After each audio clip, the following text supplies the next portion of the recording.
It's Red Eye Radio. Gary McNamara and Eric Harley talk about everything from politics to social issues and news of the day. Whether you're up late or you're just starting your day, welcome to the show. From the Uniden America Studios, this is Red Eye Radio. All across America, we are Red Eye Radio. He is Eric Harley, and I'm Gary McNamara. Good morning. Breaking news here from the last hour. Pope Francis died earlier today, the Vatican announced. And yes, we all went, whoa, because he had just met yesterday, and there were pictures out and everything else with meeting Vice President J.D. Vance. But he's had a problem of as we know, the respiratory problems over the last couple of months, and just recently has been making an appearance at St. Peter's Square. What happens now? The church now enters a period known as, according to the New York Post, empty seat or vacant seat. That's in English, by the way. The Latin phrase, I will skip for the moment, not being able to pronounce it. Traditionally, this period can last several weeks as the Pope's body lies in state, his funeral is held, and the Vatican prepares for the closed-door meeting to elect his successor. During this time, the College of Cardinals will temporarily take over and assume limited powers led by the Chamberlain, Irish-born Cardinal Kevin Farrell, who is the church's current Chamberlain, will now be in charge of running the administration and finances of the Vatican. He will oversee certifying Francis's death and preparing for his burial. Major decision-making in relation to the Vatican will be put on hold. Under the Vatican's procedures, a conclave, a meeting where cardinals vote on the next pope, must start in 15 to 20 days after the pope's death.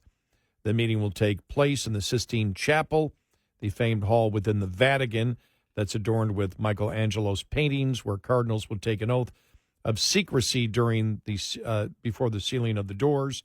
Once the conclave begins, the cardinals won't be allowed to leave the Vatican until they've chosen a new pope. They will sleep in a hotel inside the Vatican grounds. They will not have access to phones, the internet, or newspapers. Only 138 of the 253 cardinals will be able to serve as electors in the conclave, up from the previous limit of 120. No cardinals over the age of 80 can participate in voting. The cardinals will hold 2 daily ballot sessions then until one candidate has more than 2/3 of the vote. They cast their secret ballots by saying a prayer and then placing their vote cards in a large gold chalice. The cards have the Latin words translated to English, "I choose as Supreme Pontiff," emblazoned on them. In the past, huge crowds have swarmed St. Peter's Square as the voting sessions are held, so they can keep watch on the chimney on top of the Sistine Chapel. If a majority is not reached, the ballot cards are then put into a stone and burned with an additive that produces black smoke, which signals to the outside world that a pope still has not been chosen.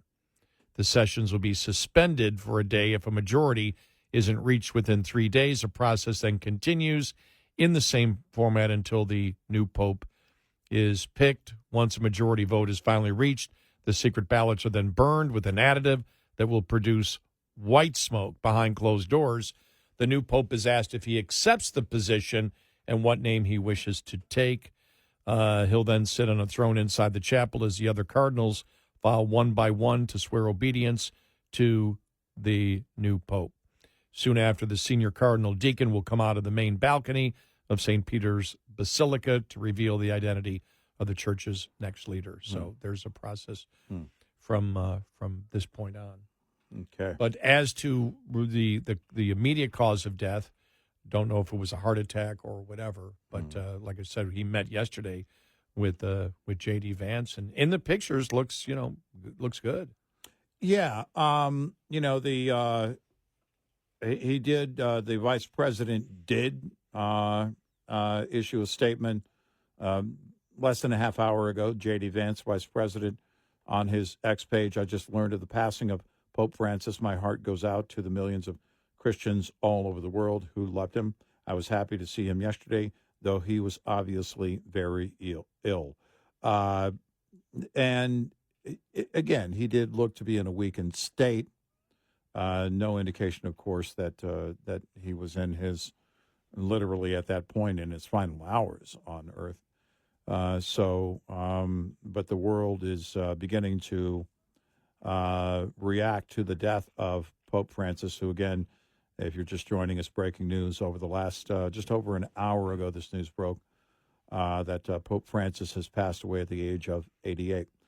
We go back a few months when he was hospitalized for weeks with double pneumonia. That double pneumonia was complicated when some other fluid had gotten into his lungs, and that became a very a respiratory crisis at that point. And they were able to overcome that. The story got out. It was widely reported that doctors had considered ending his treatment at one point for that double pneumonia and basically letting him pass at that point. But he was able to overcome that, and again, as you saw, he was able to eventually leave, although he was still under the care of doctors on a daily basis, as you can imagine, there at the Vatican, but limited in what he could do and his appearances that he could make. It was actually quite surprising yesterday to see the videos and pictures of his brief meeting with Vice President Vance, but again, encouraging for a lot of people of faith, as you want to see, they want to see Catholics. My gosh, the countless Catholics across the world are looking to see him receive a message from him on Easter Sunday. Mm-hmm. And so this sad news comes across here again in the latest hour to hour and a half, as Pope Francis has died at the age of 88.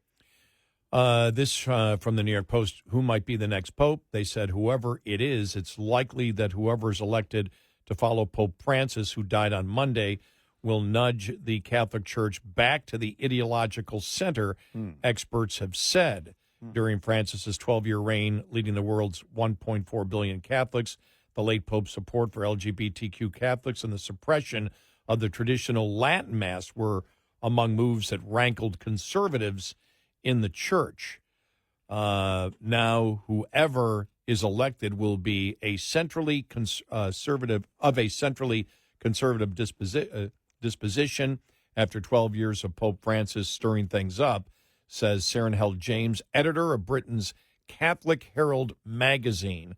I think the Cardinals will want someone who will take a different, calmer approach. That's interesting because these are people, you sit there and say, how do they know that? I mean, they're Vatican watchers. That's what they do. They observe. Yeah. They're part of the Catholic Church, but they observe what's going on in the Vatican. According to the Reverend Patrick Briscoe, editor of our Sunday Visitor magazine, the next pope will bring a renewed clarity of doctrine to the church and focus more internally on the church governance. Mm-hmm. So, yeah, there you go. I mean, they're I don't know who an expert of the Vatican is, to be honest with you. I don't know. I mean, a lot of people didn't expect Pope Francis to be the Pope. So yeah, right. I don't know how predicting who the next Pope will be and where it will go. I don't know if that's any more accurate than who will win the Super Bowl this year. Well, again, when you see the list that have started, and New York Post has posted in their story, embedded in their story, the list. It's I guess it's several, but it's eventually today it's going to line out pretty much anybody who would be eligible, right? If you look at all the combined lists, it will, that's what you're going to see.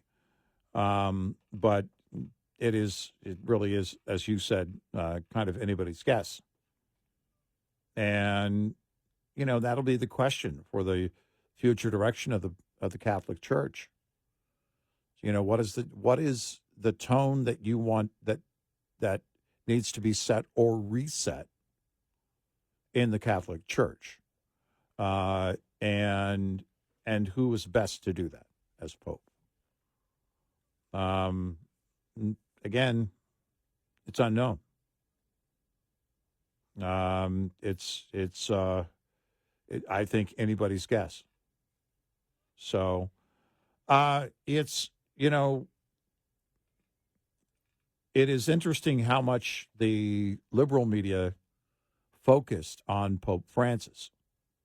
Again, as you mentioned, they quite often took what he said and then they would fully sometimes distort it as, a different position than it was. But also Pope Francis did get criticism that he was too liberal for a pope. The Catholic Church has a number of things on their plate that, again, when you look at what happened with Catholic priests over the last, several decades, then you can't ignore the fact that the church has to have also leadership that the members of the church have a great deal of faith in terms of where the church is going to go and how it's going to handle future situations. There will always be some sort of scandal that comes up, just given the size of the Catholic Church and quite frankly, how powerful they are. Well, with the Pope Francis, and if you're Catholic, you know that when the Pope is speaking, as they call it, from the chair of Peter on matters of faith and morals, that is there's no possibility of error. You're supposed to take that as a Catholic. Right. But anything else, it doesn't apply to the Pope's personal opinions or actions.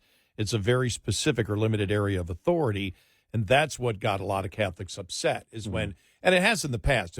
I'm not going to look at Pope Francis and say this is the first Pope that this has happened, because it hasn't. When you look at areas like climate change and things like that, or even with this Pope, illegal immigration and what has happened, there have been a lot of people Catholics that have disagreed with the Pope on that. Well, he's not infallible in those particular areas, is the word that's actually used to describe the Pope. I mean, those are current events.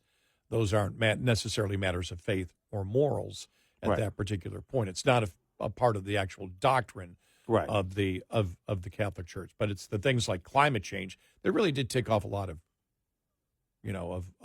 of people saying, wait a minute.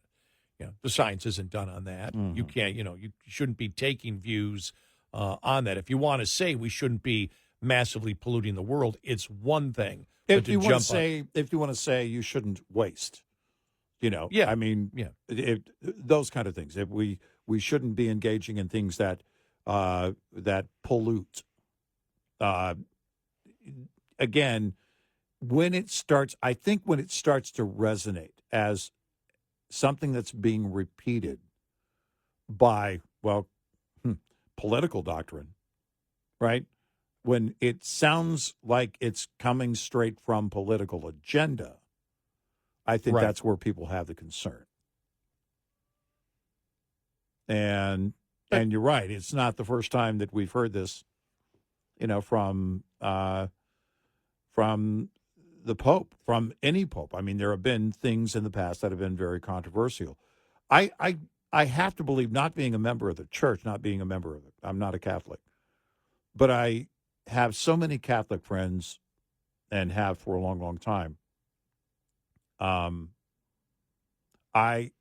It must be completely disheartening when those members of the church are left without answers, are left without leadership in the event that maybe their priest gets in trouble or is no longer there, and they feel like they weren't given answers. That was, during the whole priest scandal and the abuse, right? It is caused because of the bankruptcy in the United States. You see churches being closed like crazy because of it. And you look at the cover-ups that happened in that. It's that, and still is. It's not over yet. Mm-hmm. It's still a tough time. I mean, it's tough. I had some great priests. In fact, I'd mentioned when I found out that a priest that I knew well as a teenager, when Father Gill died, and Father Gill used to bring us out to his farm. Mm. We're all, think about this, a priest alone bringing 5 or 6, 13 to 14-year-old boys out to his farm. Yeah, say that out loud in today's world. Yeah. Right.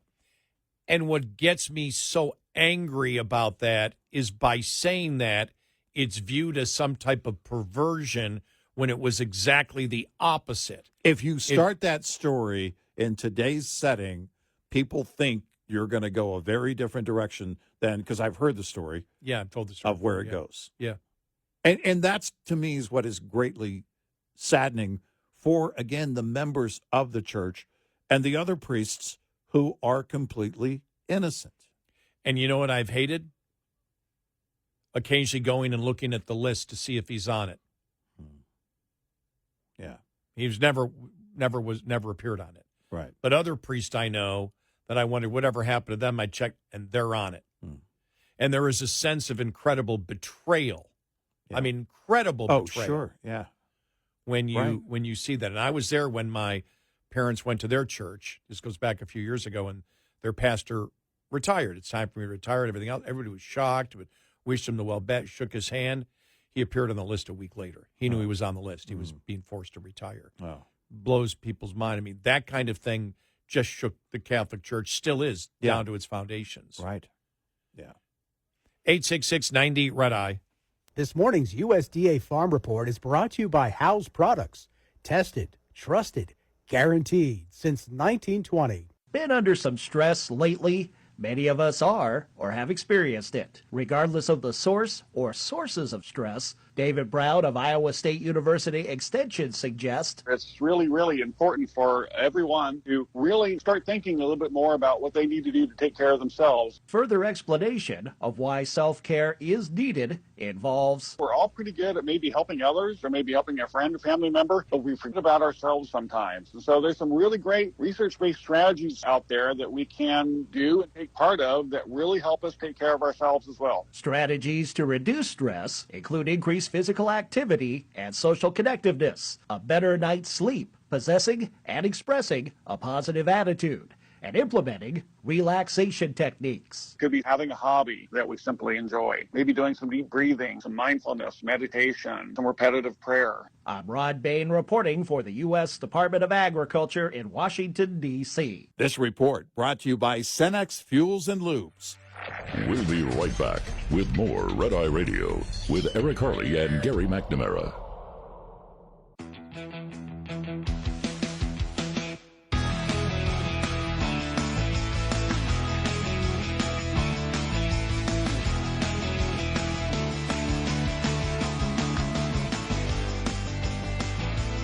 It's Red Eye Radio. He's Eric Harley, and I'm Gary McNamara. Yeah, I was just talking about a priest in our parish and how all the teenage boys used to go out to his farm. That's how we learned to drive tractors and everything else. But just saying that, it's viewed as something wrong just by saying that actually happened at one time. Right. When it was completely and totally innocent, which is, why, I wanted to bring that up. But yes, we did call him Father Fish because his name was Gill. Oh, So all right. that's where I learned to ride a tractor. It's where I learned to learn manual transmission. Yeah, okay. On a tractor and farm equipment and things like that. So yeah. Coming Coming up, our audio cut of the day and a whole bunch more. Oh, tomorrow's Earth Day. Oh. We're gonna have some fun.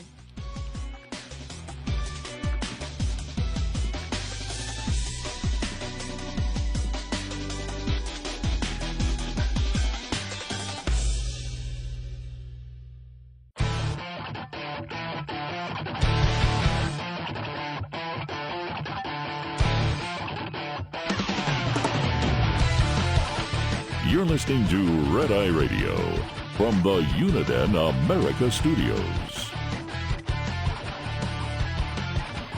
It's Red Eye Radio. He's Eric Carley, and I'm Gary McNamara. All right, here's our audio cut of the weekend. All right. Scott Jennings. And it's true because we had said something very close to it last week, politically. You want a political loser? Here it is.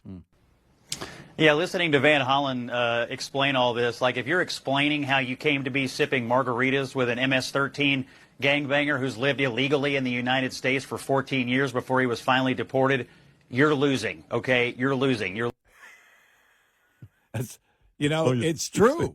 I know. But the Democrats don't see it as that. I know. Van Hollen still sees himself as a hero. I know. He does seem like he's kind of stammering through it. How do they not have The awareness? the internals that show you are getting crushed on this politically? I think there were many that suspected when Van Hollen was asked if he knew if he was a MS. Did he ask? And he said no, because that's not the point. It's due process. Yeah. But he got due process. He did. Yep. If you look at it and say, okay, there was a mistake made, this all went through the courts. They're making it sound like none of it went through the courts.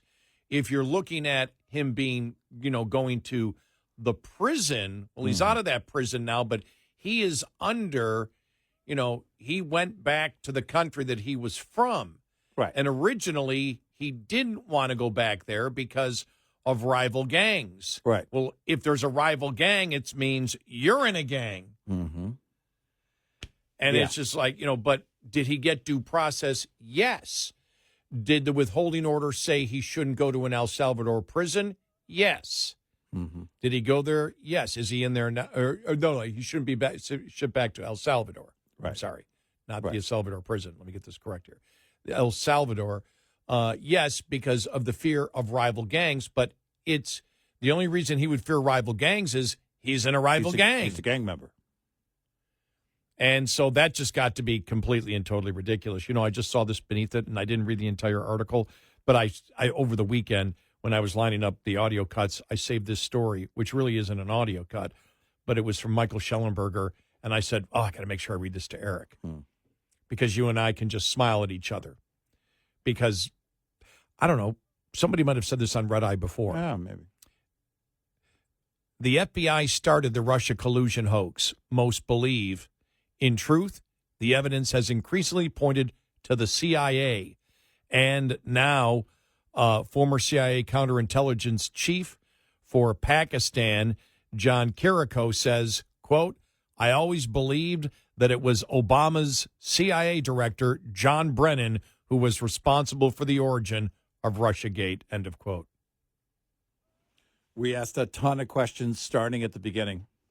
And one of the big tells, too, that things were falling on Brennan was when he sat on CNN and said, oh, well, I guess my intel was bad. Yes. My sources, I guess, were bad. Mm-hmm. You're former director of the CIA. You've got the sources of all sources. So I didn't buy that for a second. We didn't buy that for one moment coming from him. And we know, you see it. This is a guy who is a full-on activist. Brennan was one more of those, as a former head of an agency that didn't speak the language. Like Comey, didn't speak the law enforcement language. If you listen to career law enforcement, even those that rise to the top, you understand that they have their own special language that they talk. They talk in terms of whatever agency they're the head of. And while CIA isn't law enforcement, the intel agencies also have that language. This is what we do. This is how we gathered this information. This is what we do with this information. Brennan never talked that way. Comey didn't talk that way. Far too many of them didn't speak the language because they weren't really part of those organizations.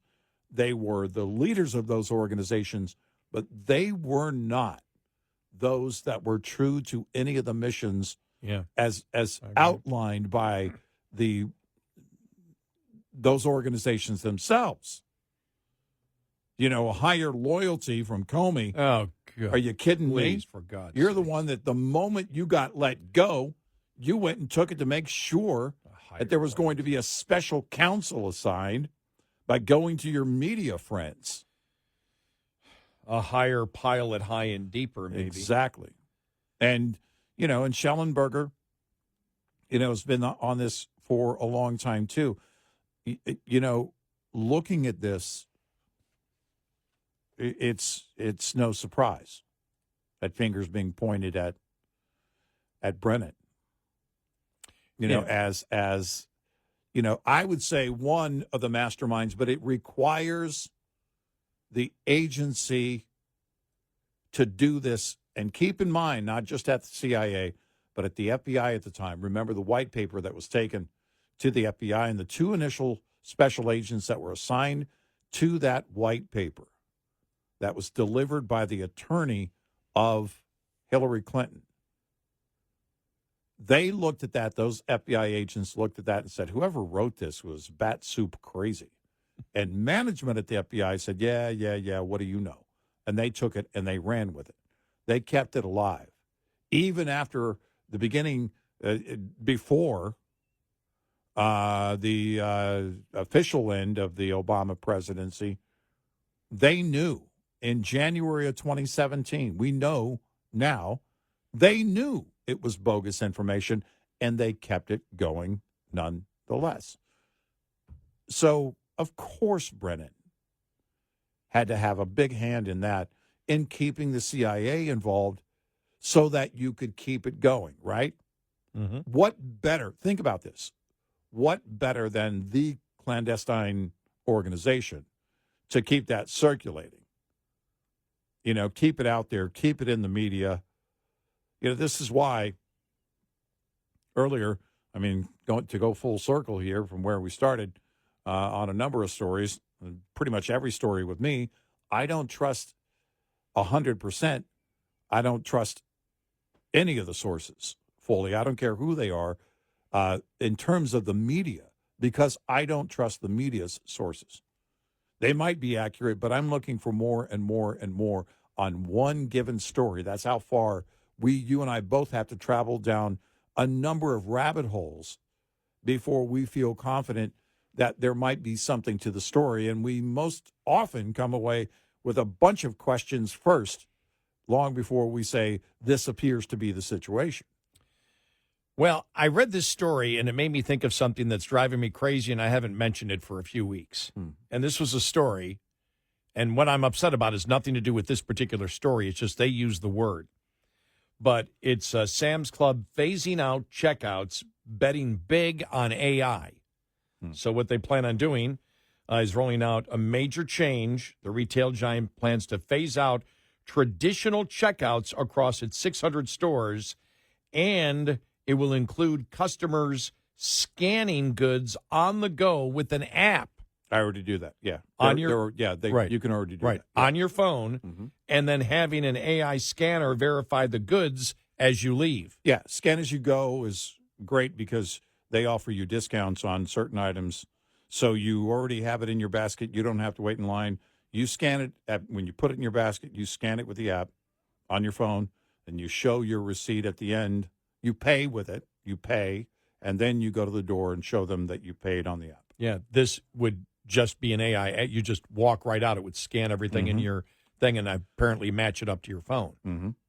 So what's in your basket matches up with your phone. Yeah, instantly. it's part of the scan as you go technology. Right. Yeah. You just walk out. Yeah. So, but that's interesting story about whether people, and probably a lot of people will like that. I would like something like that. Oh, I love the scan as you go because I hate dealing with people. But it was the scan and go. I think. But it was the word receipt. I'm getting so sick and tired of Fox News now saying Joe Spaduti challenged Democrat and he's got the receipts. Yeah. I hate that term. I don't know why I hate that term. Yeah. But that seems to be a term that has just come up in the last couple of months, hasn't it? Yeah. When you have the argument run, Well, I'm going to argue with Eric, and I got the receipts, so you don't stand a chance, Eric, because you don't have the receipts. I got the receipts. You know what it sounds like?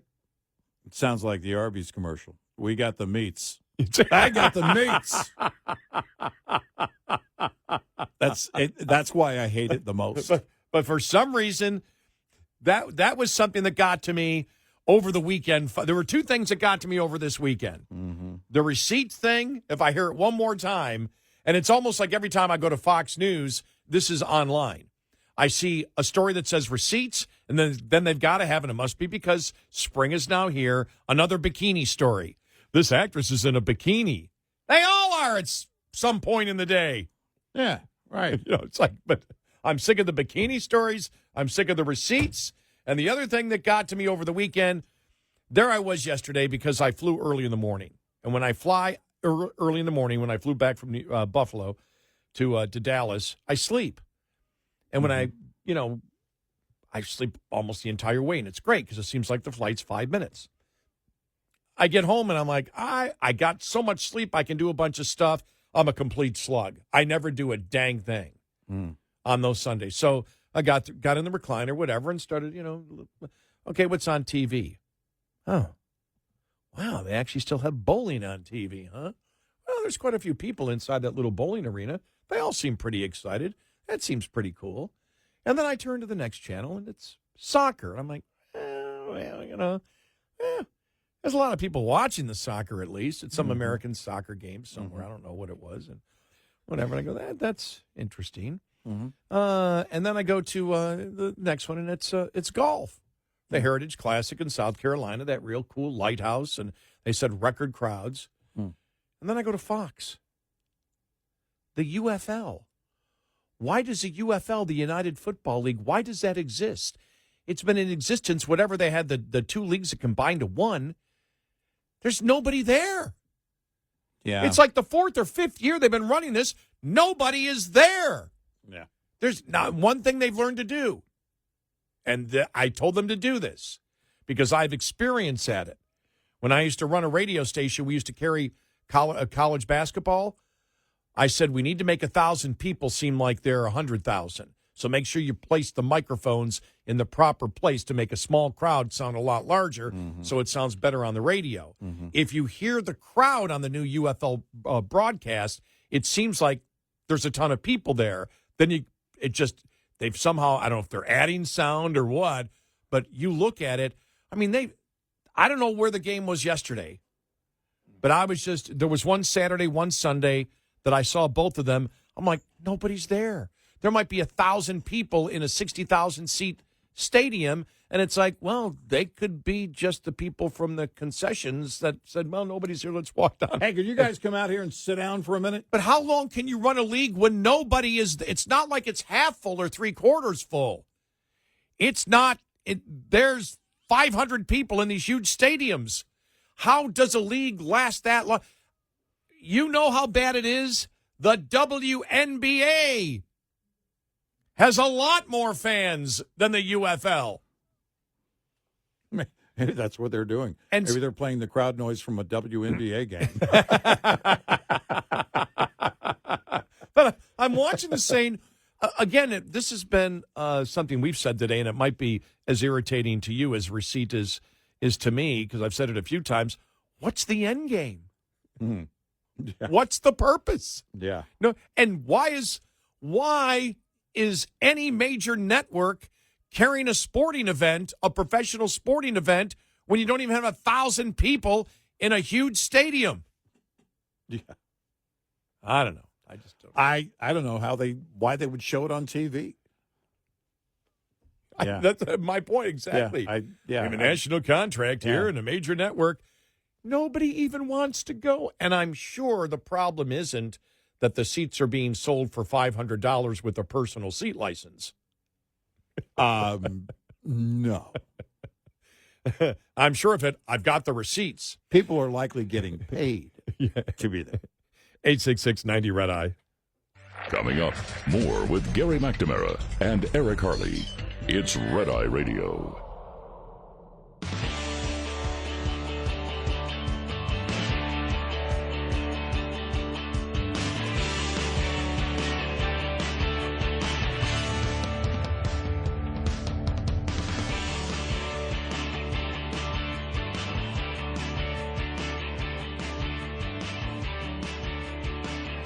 It's Red Eye Radio. He's Eric Harley, and I'm Gary McNamara.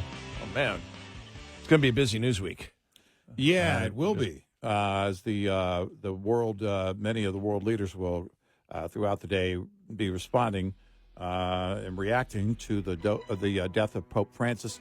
Then a lot of questions for the Trump administration. The story on Peter Hegseth over the weekend is going to have the media asking a ton of questions there. And my congressperson is screaming again. Oh, boy. Jasmine Crockett. Yeah. All right. Can't wait to hear from her.